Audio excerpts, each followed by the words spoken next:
사사시대 말년에 엘리라는 제사장이 있었고 홈니와 비느하스라는 두 아들이 있었습니다. 오늘 본문에 보듯이 이 홈니와 비느하스는 백성들이 제사 드리면서 하나님께 드렸던 제물을 자기 마음대로 탈취하곤 했습니다. 하나님께서 율법을 통해서 요즘 우리가 5대 제사를 배우고 있는데요, 제사장들에게 허락한 제물이 따로 있습니다. 하나님은 정해 주셨습니다. 백성들이 드리는 제사의 제물 중에 제사장의 몫으로 따로 구별하여 제사장의 것이라고 지정해 놓은 것이 분명히 있는데 그것 외에 또 다른 것을 이 홈니와 비느하스가 자기 마음대로 탈취했어요. 그 17절에 보시면 이런 홈니와 비느하스의 행동을 17절은 이렇게 평가합니다. 이 소년들의 죄가 여호와 앞에 심히 크면 그들이 뭐 했다고요? 여호와의 제사를 멸시함이었더라. 그렇죠? 하나님이 정해 주신 제물 외에 자기 마음대로 백성들이 가지고 온 제물을 탈취했을 때 하나님은 그것을 나의 제사를 멸시한 것이다. 그렇게 평가했는데요. 왜 이들의 행동이 여호와의 제사를 멸시한 것이라는 평가를 받았는가 좀 생각할 필요가 있습니다. 단순하게 하나님의 것을 도둑질했구나, 그래서 멸시했다고 생각하구나, 그렇게 생각해서는 안 돼요. 왜냐하면 본문 27절부터 한 무명의 선지자가, 하나님의 사람이 엘리에게 와서 홈니와 비느하스의 이런 행동을 이렇게 평가해 주기 때문입니다. 27절, 28절에는 하나님께서 모든 이스라엘 지파 중에 제사장을 택해서 사명을 맡기고 그리고 그들에게 필요한 모든 것들을 법으로 규정해 주고 제정해 주었다고 말합니다. 그런데 29절, 너희는 어찌하여 엘리와 그 아들들을 말하죠? 내가 내 처소에서 명령한 내 제물과 예물을 밟으며, 아까 홈니와 비느하스가 한 행동들, 그런 것들입니다. 내 아들을 나보다 더 중히 여겨 내 백성 이스라엘이 드리는 가장 좋은 것으로 그다음 뭐라고 하죠? 너희들을 살찌게 하느냐, 그렇게 말해요. 그러니까 단순히 하나님께서 엘리의 두 아들 홈니와 비느하스의 이런 행동을 나의 제사를 멸시한 것이다 라고 평가한 것은 단순히 도둑질했다는 정도가 아니고요, 그들의 그런 행동이, 탈취한 그런 행동이 스스로 자기를 살찌웠기 때문이라고 한 이름 없는 선지자를 통하여 분명하게 알려줍니다. 오늘 이게 우리가 주목해야 하는 부분이에요. 29절에 이제 개정개혁은 참 개혁이 아니고 개학이 되었는데요, 이렇게 되어 있죠. 너희는 어찌하여 내가 내 처소에서 명령한 내 제물과 예물을 밟으며, 탈취한 것을 밟았다 그럽니다. 하나님을 멸시했다, 그런 뜻이죠. 내 아들을 나보다 더 중히 여겨 내 백성 이스라엘이 드리는 가장 좋은 것으로 너희들을, 그 다음에 하나 빠진 게 있어요. 원래 그냥 개역 성경에서는요, 너희들을 스스로 살찌게 하였느냐라고 되어 있습니다. 히브리 원어가 그렇게 되어 있습니다. 모든 영어 성경도 여기 제기대명사를 추가로 원래 있는 그대로 살려놓았어요. 너희들 스스로 살찌게 하였느냐. 그러니까 엘리의 두 아들 홈니와 비느하스가 한 백성들의 제물을 탈취한 것을 하나님은 어떻게 평가했다고요? 이건 내 예물을 도둑질한 정도가 아니고 뭐예요? 너희들이 스스로 너희들을 살찌운 거다. 그리고 그건 나를 멸시한 거다. 너희들 스스로가 너희를 살찌운 그것은 내 예물을 짓밟고 나를 멸시한 거다. 그래서 어떻게 연결되는가 하면 30절 후반부에 나를 존중히 여기는 자를 내가 존중히 여기고 나를 멸시하는 자를 내가 경멸하리라 하고, 이제 엘리의 그 두 아들과 엘리의 집안을 하나님께서 경멸히 여길 것이라는 경고로 끝이 나는 거죠. 스스로 살찌운다. 여러분 성경에 이제 볼펜을 하나 적어 넣으세요. 그렇죠? 29절 후반부에 너희들을 살찌게 하느냐, 그 앞에 너희들 스스로를 살찌게 하느냐라고 적어 놓으셔야 돼요. 그 원래 뜻을 굉장히 약화시킨 아쉬운 번역 중에 하나입니다. 스스로 살찌운다, 이걸 오늘 좀 나누려고 해요. 왜 이게 중요하냐? 여러분, 제사장이 어떤 직분이에요? 기업을 받지 못한 직분입니다. 이스라엘 모든 지파가 하나님으로부터 기업을 자기들의 몫으로 분배받았죠. 근데 레위 지파 제사장들은 기업을 받지 못했습니다. 왜 그랬죠? 하나님 자신이 그들의 기업이 되기 때문입니다. 그 제사장은 이스라엘을 대표하는 의미가 있습니다. 이스라엘 모든 지파가 하나님으로부터 기업을 받았지만 사실은 그들이 받은 기업 자체가 뭐예요? 그 땅 정도가 아니고 하나님이에요. 하나님이 주신 땅은 곧 하나님을 의미하는 거예요. 이스라엘 모든 지파가 하나님으로부터 받은 가나안 땅은 사실은 하나님을 받은 거란 말이에요. 그리고 그걸 대표하는 지파가 레위 지파이고 대표하는 직분이 제사장입니다. 이들은 스스로를 살찌우지 않는 사람들입니다. 하나님이 살찌우는 방식으로 자기를 유지하는 존재예요. 하나님이 기업이기 때문에 그들 스스로 살찌울 기업이 그들에게는 없다고요. 하나님이 정해주셨죠. 백성들이 바치는 제물 중에 내가 너희들의 것으로 취하라고 한 그것만 먹어. 그것만으로 너희들은 충분해. 그런 사람들이 누구라고요? 제사장들이에요.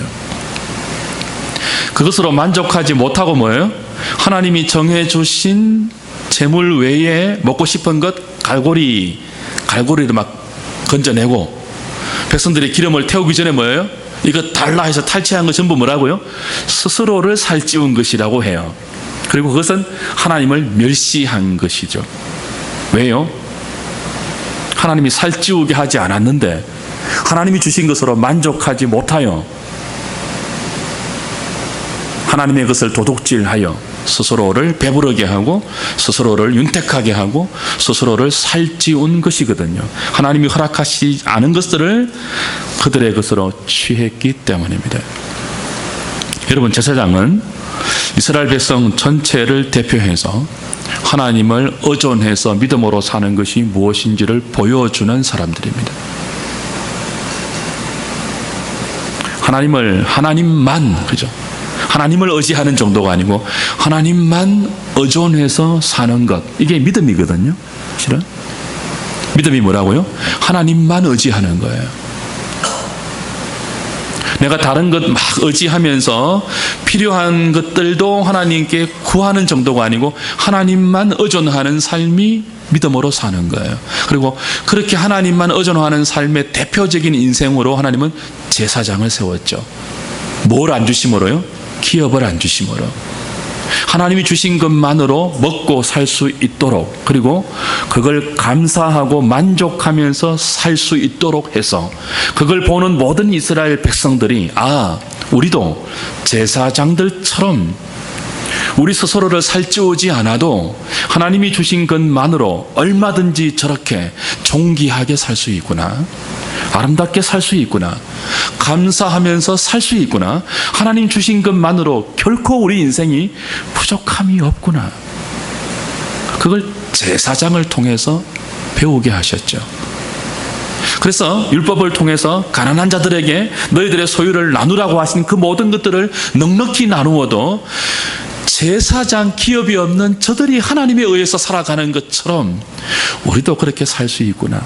안식년이 되고 희년이 되어서 다 돌려주고 나누어 주어도 우린 스스로 살찌우지 않아도 하나님에 의해서 살아갈 수 있는 존재이구나. 그게 이스라엘이거든요. 그 이스라엘을 대표하는 직분이 누구라고요? 제사장들이거든요.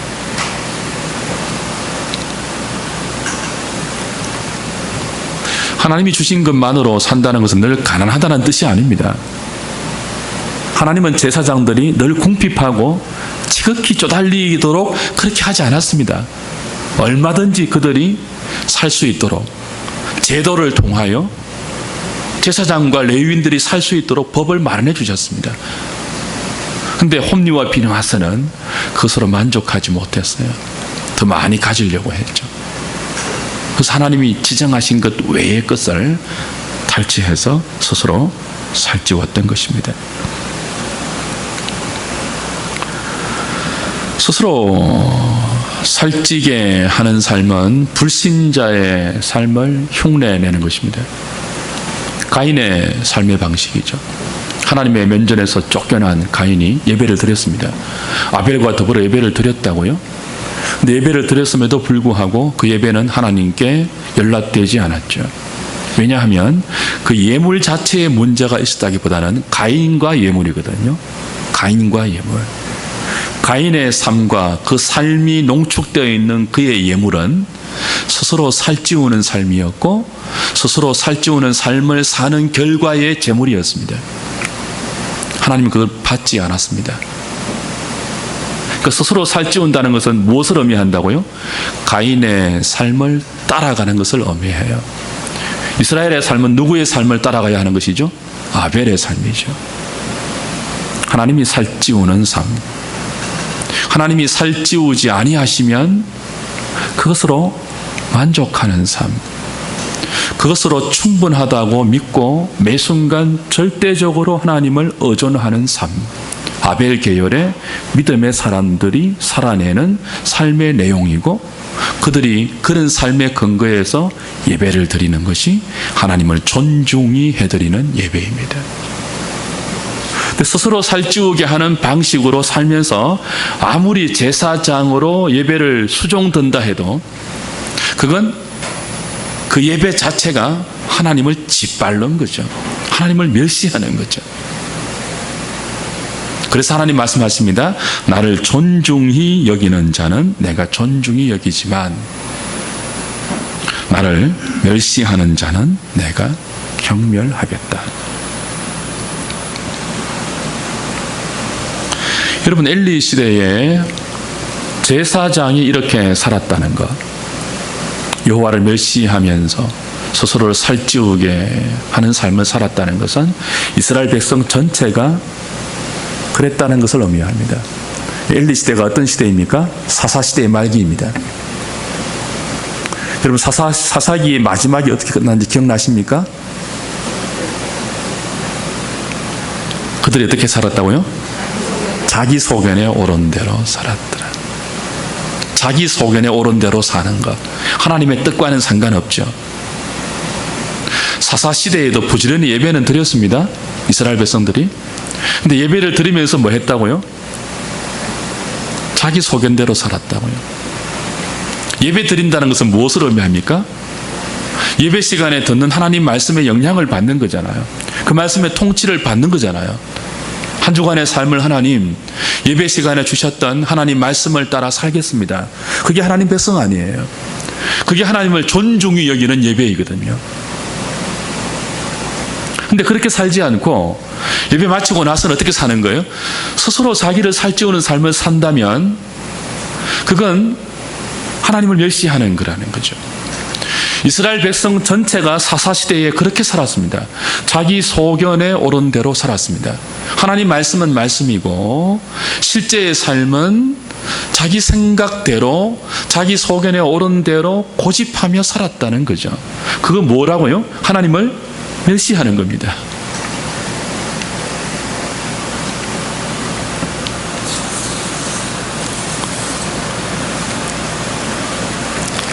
이걸 이제 확인시켜주는 사건이 사무엘상 4장에 나옵니다.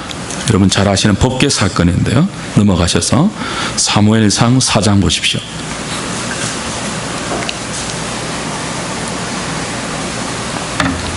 1절부터 4절 보십시오. 사무엘의 말이 온 이스라엘에 전파되니라. 이스라엘에 나가서 블레셋 사람들과 싸우려고 에베네셀 곁에 진치고 블레셋 사람들은 아벡에 진쳤더니 블레셋 사람들이 이스라엘에 대하여 전열을 벌이니라. 그 둘이 싸우다가 이스라엘이 블레셋 사람들 앞에 패하여 그들에게 전쟁에서 죽임을 당한 군사가 4,000명 가량이라. 3절 4절 같이 봅니다. 백성이 진영으로 돌아오매 이스라엘 장로들이 이르되 여호와께서 어찌하여 블레셋 사람들 앞에 패하게 하셨는고 여호와의 언약궤를 실로에서 우리에게로 가져다가 우리 중에 있게 하여 그것으로 우리를 우리 원수들의 손에서 구원하게 하자니 이에 백성이 실로에 사람을 보내어 그룹 사이에 계신 만군의 여호와의 언약궤를 거기서 가져왔고 엘리의 두 아들 홈니와 비느하스는 하나님의 언약궤와 함께 거기에 있었더라. 그렇죠?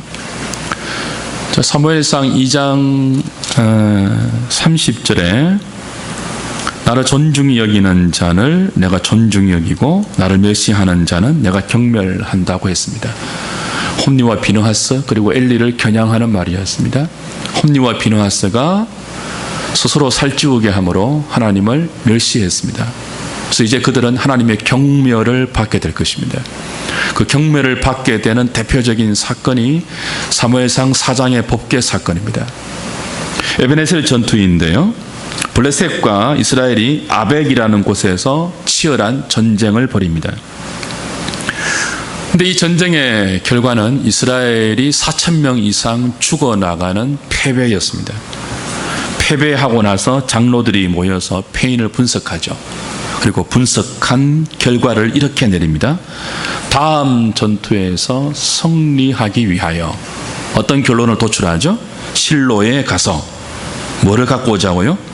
법궤를 가져오자는 거예요. 그러니까 아벡의 전투의 패배의 원인을 무엇으로 봅니까? 법궤를 앞세우지 않았다고 본 거예요. 여러분 기억나시죠? 여리고성 돌 때 뭘 앞세웠습니까?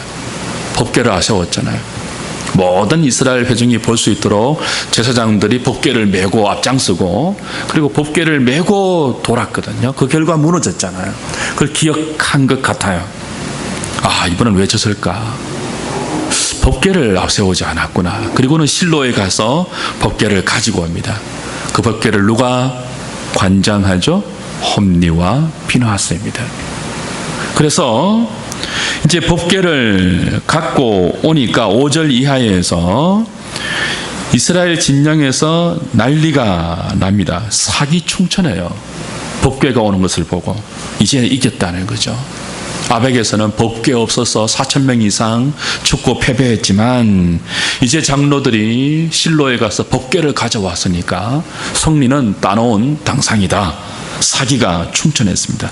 반대로요, 블레셋 진영은요, 사기가 땅에 떨어졌습니다. 큰일 났다고 합니다. 법궤가 왔다. 이스라엘 진영에 법궤가 왔다. 그들도 소문을 들어서 알고 있거든요.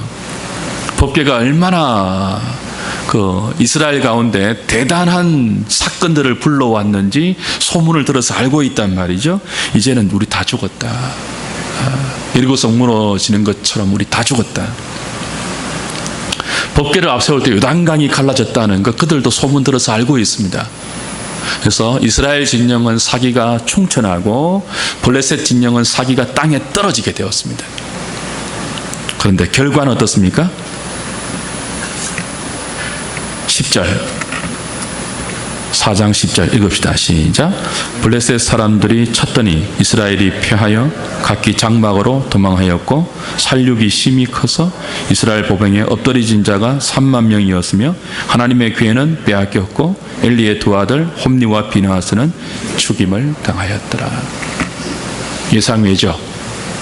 첫 번째 전투에서 4,000명이 죽는데 법궤를 앞세운 전투에서는 3만 명 이상이 죽습니다. 그리고 뭐까지 빼앗기죠?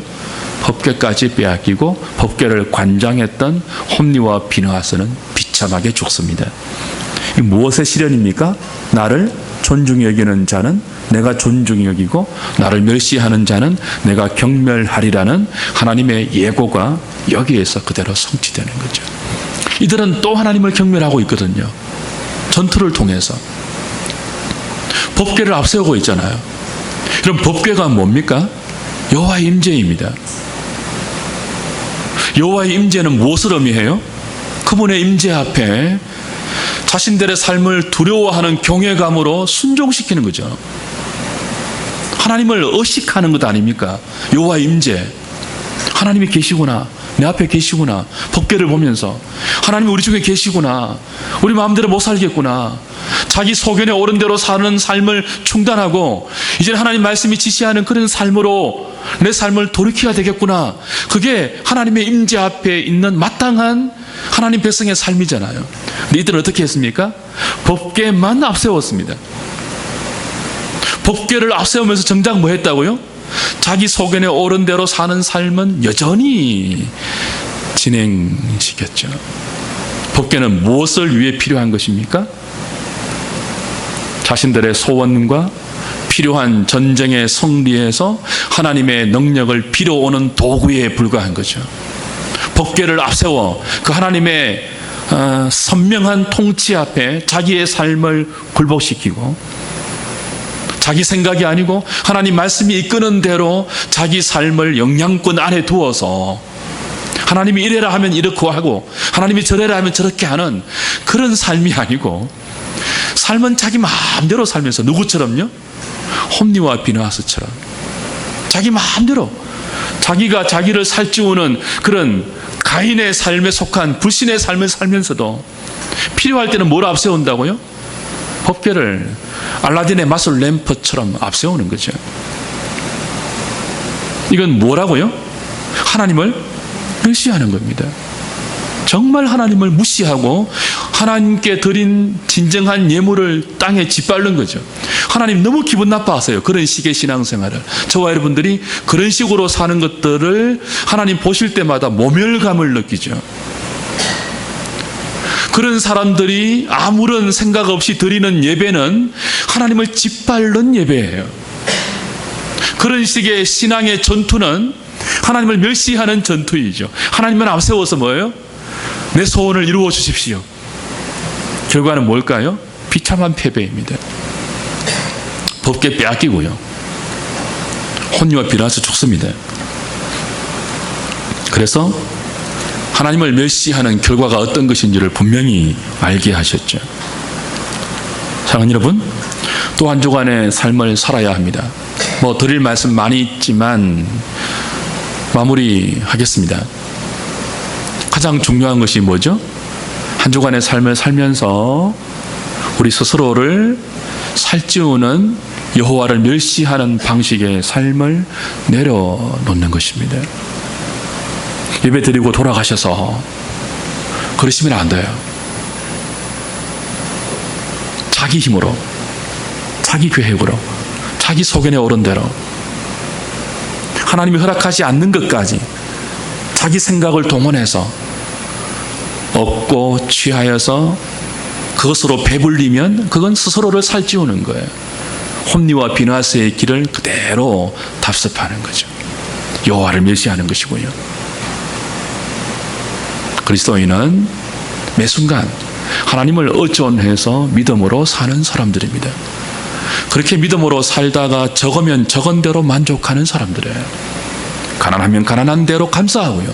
부유하면 부유한 대로 교만하지 않고요. 그게 그리스도인이에요. 하나님이 살찌우는 만큼 사는 사람들. 절대로 여러분 스스로를 살찌우지 마십시오. 법궤를 이스라엘 백성들처럼 그렇게 앞장 세우지 마십시오. 하나님의 이름을 그렇게 사용하는 것이 아니죠. 우리의 삶이, 한 주간의 삶이 철저하게 말씀의 임재를 앞세워서 매일 말씀 묵상하시고 매체인 성경 읽으시면서 그 성경이 우리에게 분명히 지시하고 가르치고 있는 선하고 기뻐하시고 온전하신 하나님 뜻을 분별하셔서 그 말씀의 영향을 받으십시오. 말씀의 영향을 받지 않으면 하나님 백성이 아닙니다. 말씀의 영향을 받지 않으면 자기 소견에 옳은 대로 사는 사사지기적 사람에 불과해요. 말씀을 읽는 만큼, 묵상하는 만큼, 설교를 들으시는 것만큼, 우리가 찬송하고 예배를 드리는 것만큼 그분에게 영향을 받도록 기도하십시오. 그 삶을 살아내는 것이 하나님 앞에 값진 것이고 아름다운 것이고 거룩한 것이고, 그것이 우리가 하나님께 맡은 배역을 성실히 수행하는 것입니다. 찬송하고 기도하죠.